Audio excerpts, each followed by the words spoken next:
அஸ்ஸலாமு அலைக்கும். இன்னைக்கு இந்த வீடியோல நம்ம 3 கிளையண்ட் அட்டெண்ட் பண்ண போறனால மார்னிங் 6:30க்கெல்லாம் சீக்கிரமே கிளம்பியாச்சு. இன்னைக்கு ஃபர்ஸ்ட் கிளையண்ட் பாமர்ல தான் இருக்காங்க. இந்த பிரிட்ஜ் ஹாஃப் வேல இருக்கும்போது எடுத்த விளாக். இது ஓப்பனே பண்ணிட்டாங்க. இப்போ தான் அப்லோட் பண்றேன். எனக்கு ரொம்ப பெருமையா இருக்கு.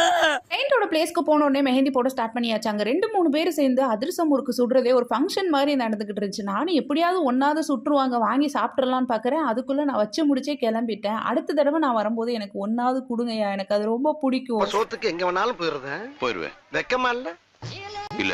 ஆமன்ல இருந்து மறுபடியும் ராம்நாட் வந்து ஈசிஆர்ல நெக்ஸ்ட் கிளையண்ட் அட்டெண்ட் பண்றதுக்காக கிளம்பியாச்சு. அவங்க வீட்ல ஒரு நாய் இருந்துச்சுப்பா. அந்த நாய்க்கு என்னதான் என் மேல கோவம் தெரியல. ஒரு நொடி தான் அவங்களாலேயே அந்த நாயை கண்ட்ரோல் பண்ண முடியல. அவ்வளோ கடிக்க வந்துருச்சு. பின்னாடி வரவேணான்னு சொல்லலாம். கடி வாங்கிட்டது ஆட்டோக்காரர் எவ்வளவு நேரம் வெயிட் பண்ண வச்சாரு. போச்சு போச்சு போச்சு வந்திருக்கேன். கொஞ்சம் விட்டுருந்தா என் ஃப்ளஷ் டேஸ்ட் பண்ணிருக்கோம். அது ராம்நாட்ல இருந்து நம்ம பரமக்குடி கிளம்பியாச்சு. அங்கதானே அவளோட தேர்ட் கிளையண்ட் இருந்தாங்க. கல்யாணம்னா டான்ஸ் பழகுற பிரைட பார்த்திருக்கோம்.